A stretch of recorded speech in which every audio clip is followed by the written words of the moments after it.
प्रायोजक हैं रोजगार डेवलपर्स। नमस्कार, स्वागत है आपका न्यूज बुलेटिन में। मैं हूं आपके साथ सुहानी बहुगुना। बुलेटिन की शुरुआत से पहले एक नजर इस वक्त की हेडलाइंस पर। देश भर में हनुमान जन्मोत्सव की धूम। गृह मंत्री अमित शाह, सीएम योगी आदित्यनाथ समेत कई नेताओं ने दी हनुमान जन्मोत्सव की शुभकामनाएं। पाकिस्तान ने पुंछ सेक्टर के हाथी पोस्ट पर किया संघर्ष विराम का उल्लंघन, सेना ने दिया जवाब। कुल्लू में पुल टूटने से यातायात हुआ ठप, सैकड़ों लोग फंसे, दोनों ओर लगी है वाहनों की लंबी कतारें, लोगों को हो रही परेशानी। नागपुर के उमरेड एमआईडीसी में एल्यूमीनियम फॉयल बनाने वाली कंपनी में लगी आग, 8 मजदूर गंभीर रूप से घायल। आईपीएल 2025 के 25वें मुकाबले में चेन्नई सुपर किंग्स और कोलकाता नाइट राइडर्स हुई आमने सामने। कोलकाता नाइट राइडर्स ने 8 विकेट से दर्ज की जीत, चेन्नई सुपर किंग्स की लगातार 5वीं हार। चलिए अब जानते हैं खबरों को विस्तार में। खबर ओडिशा के पुरी से है, जहां केंद्र शिक्षा मंत्री धर्मेंद्र प्रधान ने पुरी में चल रहे सही जाता उत्सव में हिस्सा लिया। इस दौरान उनके साथ पूर्वतन विधायक जयंत सारंगी, राज्य युवा ओडिशा भाषा साहित्य संस्कृति मंत्री सूर्यवंशी सूरज समेत कई बीजेपी कार्यकर्ता मौजूद रहे। केंद्रीय शिक्षा मंत्री ने पुरी पहुंचकर श्री मंदिर पहुंचकर भगवान श्री जगन्नाथ जी के दर्शन भी किए। क्या कहेंगे इस शुभ अवसर पर आप जो आए हैं? हम सबकी परम सौभाग्य है, महाप्रभु श्री जगन्नाथ जी की धाम पुरी में ये जो शाही यात्रा होता है, हम लोगों की मान्यता है दुनिया की सबसे बड़ा ओपन एयर थिएटर है।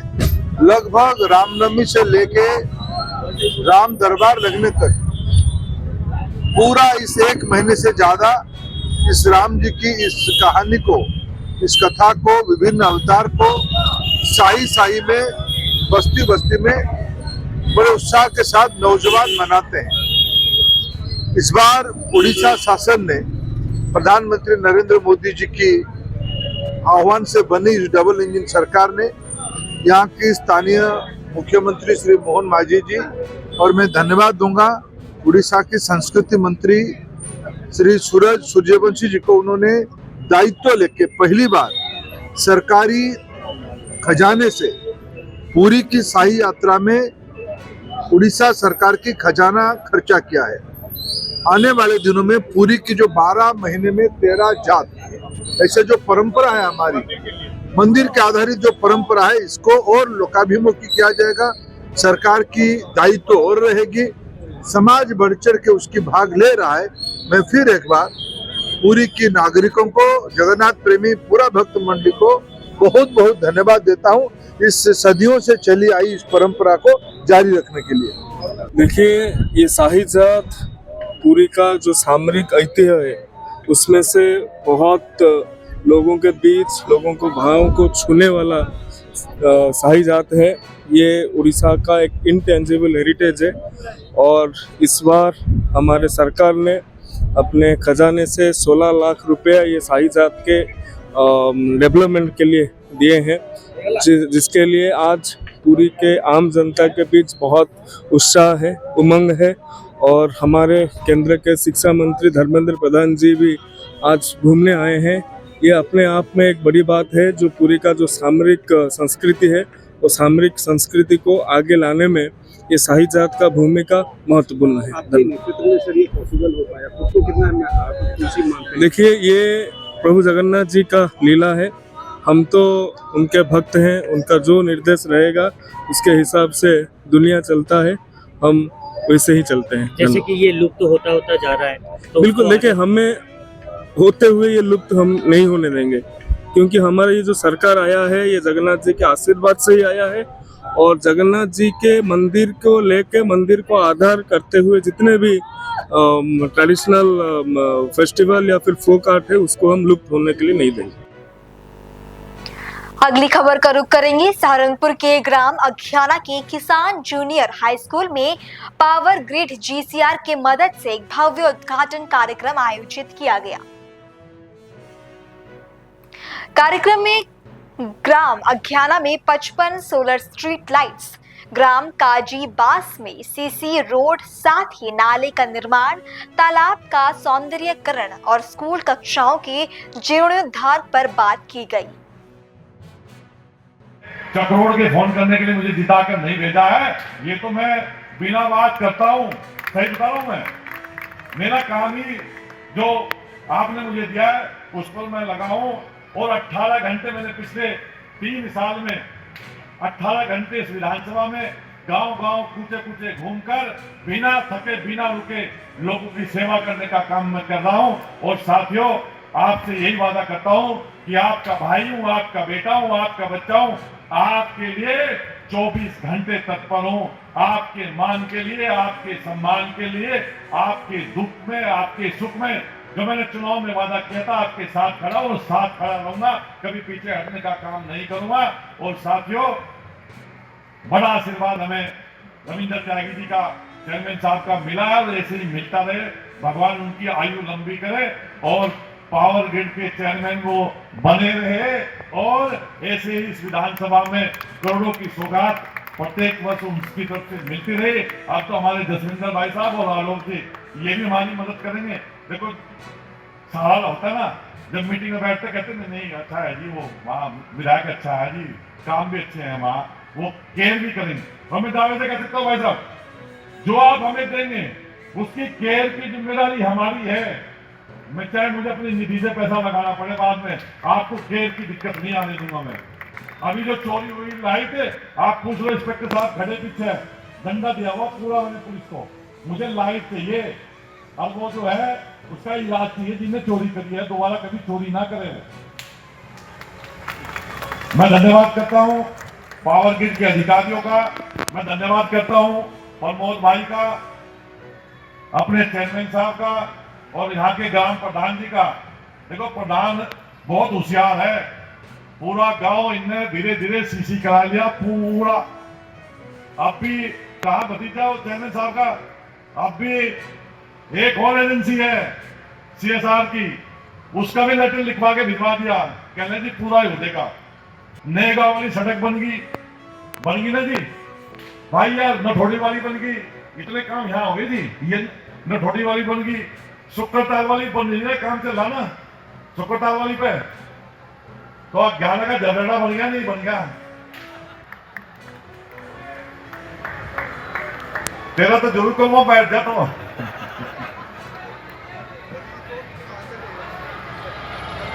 बिजली नहीं है, बिजली आ जाएगी, बिजली कुछ टेम्परेरी फाल्ट होगा। देखो बिजली तो कोई रात आंधी आई, बारिश आई, इसका फाल्ट होगा। खबर उत्तर प्रदेश के सहारनपुर से है, जहां थाना गागलहेड़ी पुलिस ने 20,000 के इनामी बदमाश को गिरफ्तार किया। बता दें कि गिरफ्तार अभियुक्त पर लूटपाट और हत्या का आरोप लगा है।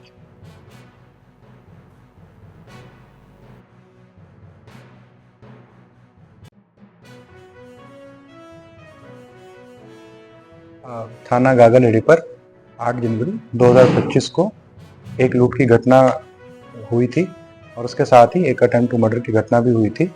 उसमें जो बाकी अभियुक्त थे जो उनको गिरफ्तार करके जेल भेज दिया गया था, उनमें से एक अभियुक्त वो फरार चल रहा था, जिसका नाम है मेहताब पुत्र मंजूरा उर्फ बेचैन, निवासी ग्राम मौला बड़ा आला, थाना कैराना, जनपद शामिली। ये बहुत ही शातिर किस्म का अपराधी है। इसके ऊपर पहले भी अलग अलग जनपदों में अलग अलग धाराओं में करीब 27 मुकदमे इसके ऊपर पंजीकृत हैं, जिनमें कि आर्म्स एक्ट, NDPS, एक्सटॉर्शन, चोरी एवं अन्य मुकदमे इनके ऊपर रजिस्टर्ड है। इसको ढूंढने के लिए भरसक प्रयास किए जा रहे थे, जिसके चलते श्रीमान वरिष्ठ पुलिस अधीक्षक महोदय सहारनपुर के निर्देशानुसार इसके ऊपर 20,000 का इनाम भी जो है वो घोषित हुआ था।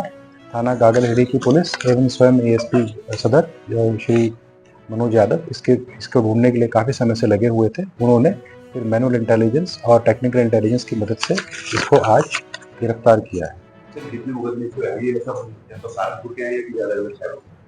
ये अन्य अलग अलग जनपदों के मुकदमे हैं। इसमें कुछ मुकदमे सहारनपुर के हैं, इसमें कुछ मुकदमे जो हैं वो शामली के हैं, एवं इसमें जो है कुछ इसमें जो मुकदमे हैं वो सहारनपुर एवं शामली के ही अधिकतर इसमें जो मुकदमे हैं। खबर बिहार से, जहां राजधानी पटना के गांधी मैदान में हुई जन स्वराज पार्टी की बिहार बदलाव रैली में समर्थकों ने बढ़ चढ़कर हिस्सा लिया। प्रखंड गौरिया कोटी के जिला परिषद राम दुलार वर्मा अपने समर्थकों के साथ उत्साह और जोश के साथ नजर आए। जन स्वराज के सूत्रधार प्रशांत किशोर ने सरकार की कुव्यवस्था के कारण रैली में शामिल होने आए लाखों लोगों को हुई असुविधा के लिए उनसे माफी मांगी। उन्होंने कहा कि बिहार में बदलाव की आंधी को कोई नहीं रोक सकता। आज हमारे बीच गोरिया कोठी के जिला पार्षद राम दुलार जी खड़े हैं और बिहार बदलाव रैली निकाले हुए हैं। क्या बदलाव आएगा नेताजी? जो जनता की बदलाव है, जो जन सुराज है, जनता का सुंदर राज लाना है, इसलिए यह सभी लोगों का यह सहयोग है कि जब तक बिहार का बदलाव नहीं होगा तब तक गरीबों का उत्थान नहीं होगा। आज गरीब लोग परेशान है। आज सब जगह घूस ही घूस लग रहा है। इंदिरा आवास हो तो 25,000, फोटो खिंचवाना हो तो 1,000, ऐसे अनेकों मुद्दा है यहाँ बिहार की कोई ऐसा काम नहीं है जिसे बिना घूस का हो। इसी घूस को रोकने के लिए यहाँ के मजदूर बाहर जाकर कमा रहे हैं पत्नी बच्चे को छोड़कर, तो उस परिवार को पत्नी बच्चे के साथ रहने के लिए बदलाव लाना जरूरी है। अगर जन स्वराज पार्टी बिहार में पूरी तरह सत्ता में आएगी, सबसे प्रथम कार्य क्या होगा नेताजी? सबसे पहले होगा कि पलायन रोका जाएगा, यहाँ रोजगार की व्यवस्था की जाएगी, यहाँ जो पति है अपने पत्नी बच्चों के साथ रहेंगे और यहाँ अमन चैन से रहेंगे।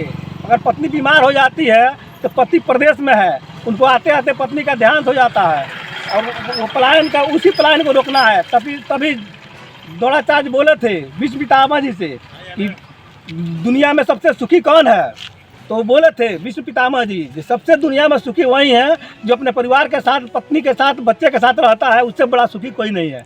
इसलिए पलायन को रोकना है। जन स्वराज पार्टी के मुख्य अधीक्षक जो भी हैं, उनका मुख्य उद्देश्य क्या है जनता के प्रति? जनता के प्रति यही मुख्य उद्देश्य है कि सबसे पहले यहाँ भ्रष्टाचार को ख़त्म करना है। जब तक भ्रष्टाचार खत्म नहीं होगा तब तक किसी भी गरीब का कल्याण नहीं होगा। तो जैसे कानून का राज नहीं है, आज गरीब प्रताड़ित होते जा रहा है। प्रशासन पैसे लेकर और दबंगों को, अमीरों की काम कर रही है, गरीब को प्रताड़ित किया जा रहा है। गरीब अपना हक लेने के लिए 20 साल मुकदमा लड़ता है तभी हक नहीं मिल रहा है। यही कारण है, जब तक बदलाव नहीं होगा, बिहार का बदलाव नहीं होगा, तब तक किसी का कल्याण होने वाला नहीं है। विपक्षी पार्टी के बारे में क्या कहना चाहेंगे आप? अरे विपक्षी को तो देखा जा रहा है, विपक्षी हमारा कोई है ही नहीं। जनता का राज, जनता जब तक चाहेगी उसी का सरकार रहेगा। आज जनता चाह रही है जनता के राज लाने के लिए, तो यहाँ पक्ष विपक्ष की कोई बातें नहीं है। मौजूदा अभी जेडीयू की सरकार चल रही है सर, उसने ऐसा कोई तो कार्य किया होगा जो उसके पीछे जनता इतना पागल हुआ पड़ा है सर? कार्य तो किया है, बहुत कार्य सराहनीय है, लेकिन जो जनता का मुख्य कार्य है, जैसे शिक्षा की व्यवस्था, सुदृढ़ व्यवस्था करना, आज जो थोड़ा सा संपन्न है उसका बच्चा का भी पलायन हो गया है। वो अपने माँ बाप को छोड़कर पढ़ने के लिए भी दूसरे स्टेट में जाकर पढ़ रहा है। तो आज यहाँ शिक्षा की गुणवत्तापूर्ण शिक्षा अगर मिलती तो जो नन्हे मुन्ने बच्चे हैं वो भी माँ बाप को छोड़कर और प्रदेश में पढ़ने के लिए नहीं जाते। तो सबसे पहली प्राथमिकता है जन स्वराज का। जब तक शिक्षा का यहाँ सुदृढ़ व्यवस्था नहीं होगा तब तक यहाँ बिहार की कल्याण हो ही नहीं सकता है। लालू जी के राज्य में शिक्षा व्यवस्था कैसी थी बिहार में? लालू जी के राज में उस समय, जो आज आधुनिक युग हो गया है, उस समय लालू जी की जब राज था उस समय दबंगों, कुछ गरीब को उत्थान के लिए उन्होंने आवाज़ उठाई, यह सराहनीय काम की। आज जो सभी लोग समानांतर हवा में समानांतर उठ बैठ रहे हैं, सबसे कोई जुबान लड़ा रहा है, तो लालू जी के देन है। इसमें कहीं इनको उपेक्षित नहीं किया जाएगा। किस किस वर्ग के लोग जन स्वराज पार्टी में शामिल हैं सर? अरे जन स्वराज में सभी पार्टी के लोग, इसी में नदी का धार बह गया है, लोगों को मैंने इसमें झुकाव हो गया है। आज जो जन स्वराज की है, देश में सबसे बड़ी पार्टी बनने जा रही है। बिहार में इतना बड़ा संगठन किसी पार्टी के पास नहीं है। अधिकांश सब पार्टियों में जातिवाद का देख रहे हैं कि मुद्दा अक्सर चलता रहा है, क्या जन स्वराज पार्टी में भी ऐसा ही है? जाति तो एक बनावा है, खेमा है। आज देखिएगा, सबसे अगर किसी में लड़ाई है तो जाति में लड़ाई है, भाई भाई में लड़ाई है। तो जाति के बात हटा दीजिए। बिहार में कोई जाति की बात नहीं, जन स्वराज जाति की बात नहीं करती है, जन स्वराज जमात की बात करती है। जब तक जमात एक साथ नहीं होगा तब तक बदलाव संभव नहीं है। आज हमारे बीच जिला उपाध्यक्ष महिला सेल की डॉक्टर शैल कुमारी जी हैं। क्या बदलाव आने वाला है मैम? बिहार में बदलाव आने वाला है। शिक्षा पे, बदहाली पे, पलायन पे, बेरोजगारी पे, स्वास्थ्य पे। पलायन को रोकने के लिए कौन कौन सा कार्य करने जा रही है जन स्वराज पार्टी? पहले हम अपना सरकार बनाएंगे, उसके बाद पलायन पे भी, रोक लगाएंगे। अगर जन स्वराज सरकार देंगे, अगर आपकी पार्टी बहुमत से खाना खोलेंगे, हम लोग फैक्ट्रियाँ लगाएंगे छोटा मोटा। अगर आपकी पार्टी बहुमत से आती है सरकार में पूरे राज्य में, तो सबसे पहला कार्य आपके तरफ से महिला के लिए क्या होगा? महिलाओं के सबसे पहले हमारी तरफ से सुरक्षा रहेगा, स्वास्थ्य रहेगा, शिक्षा रहेगा और छोटा मोटा उद्योग रहेगा, जिससे महिलाएं अपना खुद कुछ सेल्फ डिपेंड हो सके। शराबबंदी के बारे में आप क्या कहना चाहती हैं? महिलाओं की देन है कि जो नीतीश कुमार के राज्य में शराबबंदी किया गया और लगातार शराब घर घर में बिक रहा है। हुआ नहीं है, बस दिखावे के लिए, पेपर में दिखावे के लिए शराब बंद है। शराब बंद हुआ नहीं है।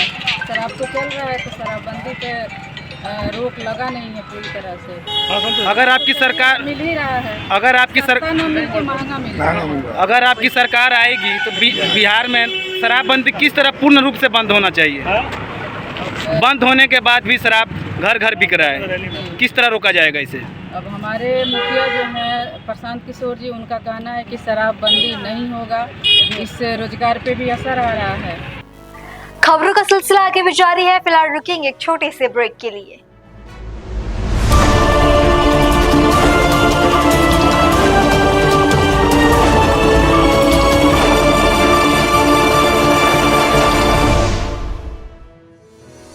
रोजगार डेवलपर्स, a unit of रोजगार डेवलपर्स एंड प्राइवेट लिमिटेड। घर वहीं जहां हो आपका भरोसा। पिछले 15 सालों से आपके सपनों का घर हमारी प्रतिबद्धता। रोजगार डेवलपर्स का पता है शिमला बाईपास रोड, गणेशपुर, देहरादून। रोजगार डेवलपर्स से संपर्क करने के लिए अभी डायल कीजिए 9897054026 पर या 8433207910 पर।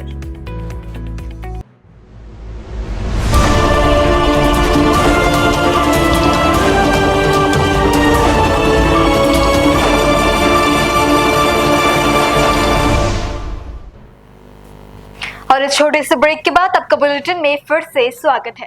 खबर कर्नाटक के हुबली से है, जहां विधायक और पंचमसाली समाज के नेता विजयानंद काश पन्नवर ने कहा कि किसी एक व्यक्ति और एक पार्टी के समर्थन में खड़ा होना सही नहीं है। उन्होंने चेतावनी दी कि अगर ऐसा ही चलता रहा तो समाज सख्त कार्रवाई करेगा। ತಾಕತ್ತು ದಮ್ಮು ಪ್ರಶ್ನೆಯನ್ನು ಮಾತಾಡ್ತಾರಲ್ಲ, ತಕ್ಷಣ ಪಕ್ಷದಿಂದ ಉಚ್ಚಾಟನೆ ಆಗಿದಾರಲ್ಲ, ಇವರು ಹೊಸ ಪಕ್ಷ ಕಟ್ತೀನಿ, ಈ ರಾಜ್ಯದಲ್ಲಿ ನಾನೇ ಮುಖ್ಯಮಂತ್ರಿ ಆಗ್ತಾನಲ್ಲ, ತಕ್ಷಣ ರಾಜೀನಾಮೆ ಕೊಡ್ಲಿ, ಆ ಪಕ್ಷಕ್ಕೆ ರಾಜೀನಾಮೆ ಕೊಟ್ಟು ಇಲೆಕ್ಷನ್ ಮಾಡಲಿ, ಗೊತ್ತಾಗುತ್ತೆ. ನಾನು ಅಖಂಡ ಬಿಜಾಪುರ ಜಿಲ್ಲೆಯಲ್ಲೇ ನಾನು ರಾಜಕಾರಣ ಮಾಡಿದಂತ ಕುಟುಂಬ ನಂದು. 50 ವರ್ಷದಿಂದ ಕಾಂಗ್ರೆಸ್ನಲ್ಲೇ ಇದ್ದೀನಿ, 50 ವರ್ಷದಿಂದ ರಾಜಕಾರಣ ನಾವು ಅಖಂಡ ಬಿಜಾಪುರ ಜಿಲ್ಲೆಯಲ್ಲೇ ಮಾಡ್ಕೊಂಡಿದೀವಿ. ಇವರು ಹಣೆ ಬರ ಬರೀತಾರೆ ಜನ.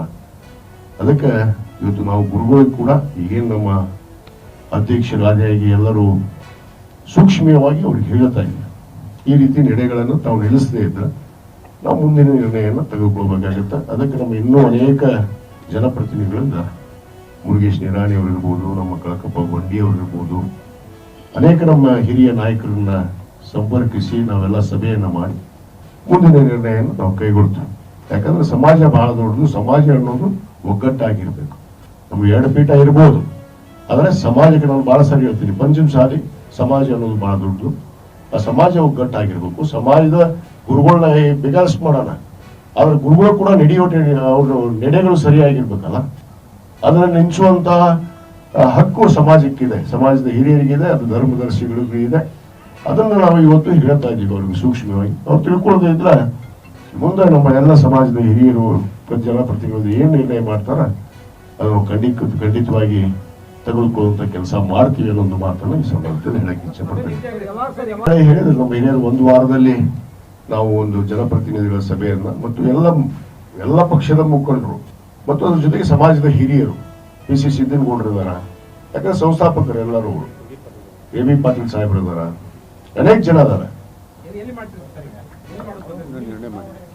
ಅದನ್ನ ನಾವೆಲ್ಲ ಚರ್ಚೆ ಮಾಡಿ ನಿರ್ಣಯ ಮಾಡಿ ತಮ್ಗೆ ತಿಳಿಸ್ತೀವಿ ಎಲ್ಲಿ ಮಾಡ್ತೀವಿ ಅಂತ.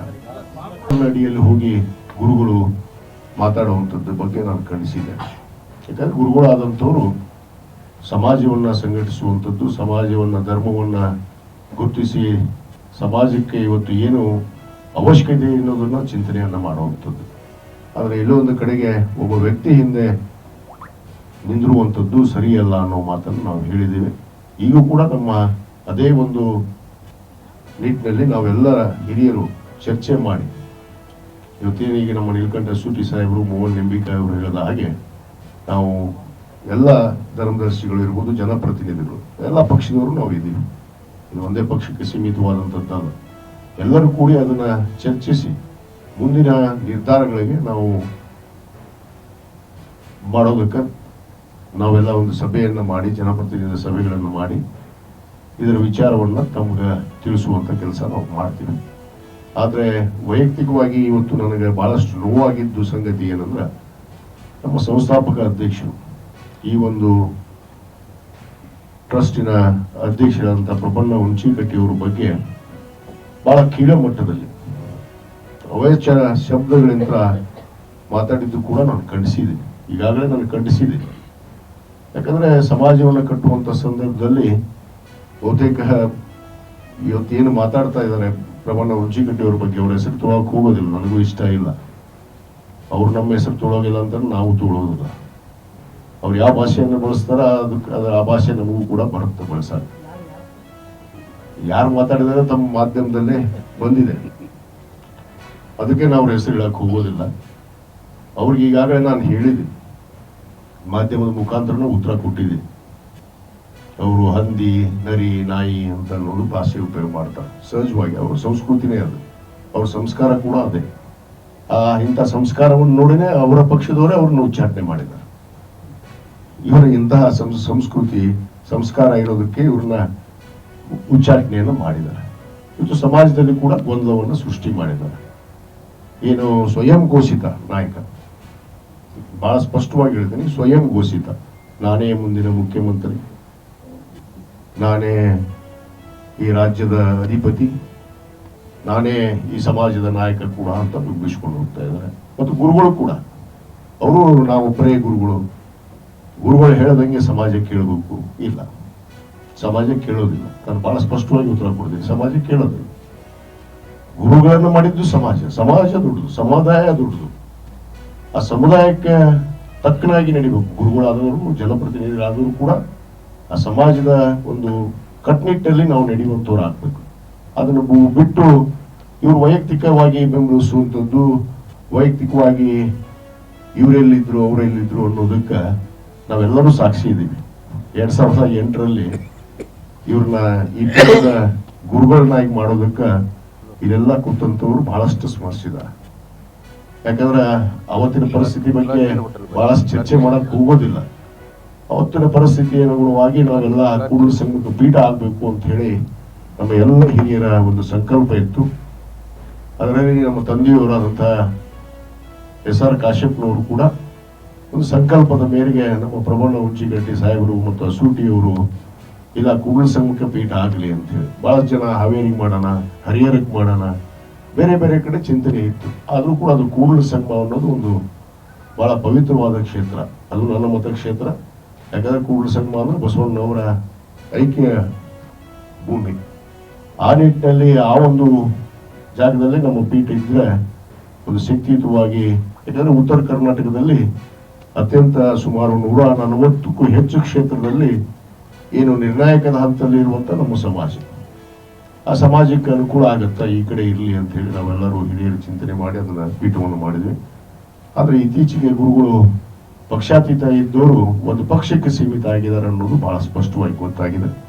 ಅದಕ್ಕೆ ನಾನು ಮೊನ್ನೆ ಹೇಳ್ತಾ ಇದ್ದೆ, ಅವರು ಬರೋ ದಿನಗಳಲ್ಲಿ ನನಗನ್ಸುತ್ತೆ ಬಸವನಗೌಡರು ಸೇರಿ ಅವರು ಲೋಕಸಭಾ ಕೂಡ ನಿಲ್ಲೋದಕ್ಕೆ ಪ್ರಯತ್ನ ಕೂಡ ನಡೆಸಿದ್ದಾರೆ. ಇದು ಸ್ವಾಮಿಗಳು ಅವರಿಗೆ ಕಾವಿ ಬೇಡಾಗಿತ್ತು, ಖಾದಿ ಬೇಕಾಗಿತ್ತು. ಈಗ ಯಾಕಂದ್ರೆ ಬಸವನಗೌಡರ ಜೊತೆ ಸೇರಿದ ಮೇಲೆ ಅವ್ರಿಗೆ ಖಾದಿ ಬೇಕಾಗಿತ್ತು. ಆ ವಿಚಾರವಾಗಿ ನಾವು ಅವರ ನಡೆಯನ್ನು ನಾವು ಖಂಡಿಸಿದ್ದೀವಿ. ಇವತ್ತು ನಮ್ಮ ಅಧ್ಯಕ್ಷರ ಬಗ್ಗೆ ಮಾತಾಡಿದ್ದು ಕೂಡ ನಾನು ಖಂಡಿಸಿದ್ದೇನೆ. ಇಂಥ ಹೇಳಿಕೆಗಳನ್ನ ಬಸವನಗೌಡರು ನಿಲ್ಲಿಸದೇ ಇದ್ರೆ ಸಮಾಜ ಪಾಠ ಕಲಿಸುತ್ತೆ. ಇಂದಲ್ಲ ನಾಳೆ ನಾನು 28ಕ್ಕೆ ಮುಖ್ಯಮಂತ್ರಿ ಆಗ್ತಾರೋ, ಇವ್ರು ಮಾಜಿಯಾಗಿ ಮನೆಯಾಗ ಕುದುರ್ತಾರೋ, ಅದನ್ನು ನೋಡಕತ್ತಾರೆ, ಜನ ತೋರಿಸ್ತಾರೆ. ಜನ ಏನು ಸುಮ್ಮನೆ ಕೂತಿಲ್ಲ, ನನ್ನೂ ನೋಡ್ತಾ ಇದ್ದಾರೆ, ಅವ್ರನ್ನೂ ನೋಡ್ತಾ ಇದ್ದಾರೆ. ನಾವು ಜನಪ್ರತಿನಿಧಿಗಳು ಹೇಗಿರ್ಬೇಕು ಅನ್ನೋದನ್ನು ನಾವು ಕಲಿಬೇಕು.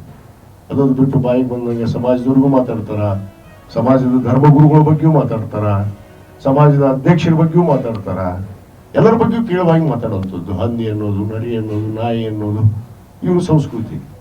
ಅದಕ್ಕೆ ಇದನ್ನು ನಿಲ್ಲಿಸದೇ ಇದ್ರೆ ಇವರು ಖಂಡಿತವಾಗಿ ಸಮಾಜ तक पाठ कल सकते। बुलेटिन में अब बात खेलों की। कल खेले गए आईपीएल मुकाबले में Chennai super Kings Kolkata night Riders से हार गई। महेंद्र सिंह धोनी की कप्तानी में सत्र का पहला मैच खेल रही चेन्नई सुपर किंग्स 9 विकेट पर सिर्फ 103 रन बनाकर 59 गेंद शेष रहते कोलकाता नाइट राइडर्स से 8 विकेट से मुकाबला हार गई। ये चेन्नई की लगातार 5वीं हार है।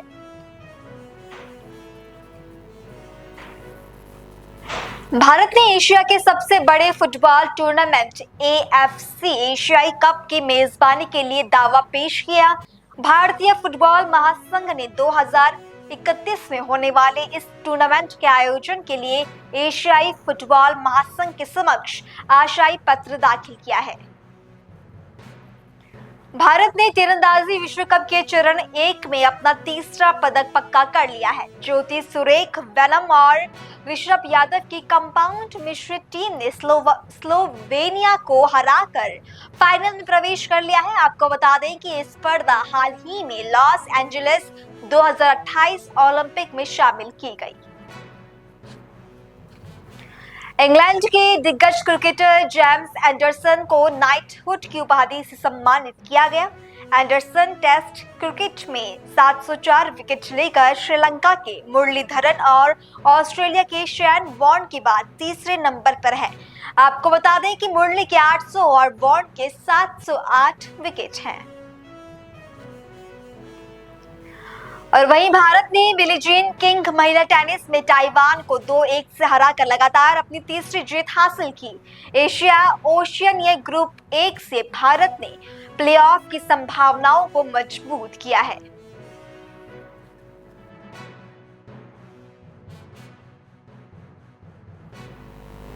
और इस खबर के साथ ये बुलेटिन यहीं समाप्त होता है। देश और दुनिया की बाकी तमाम खबरों के लिए आप देखते रहें पल्स 24 न्यूज। नमस्कार। इस प्रोग्राम के प्रायोजक थे रोजगार डेवलपर्स।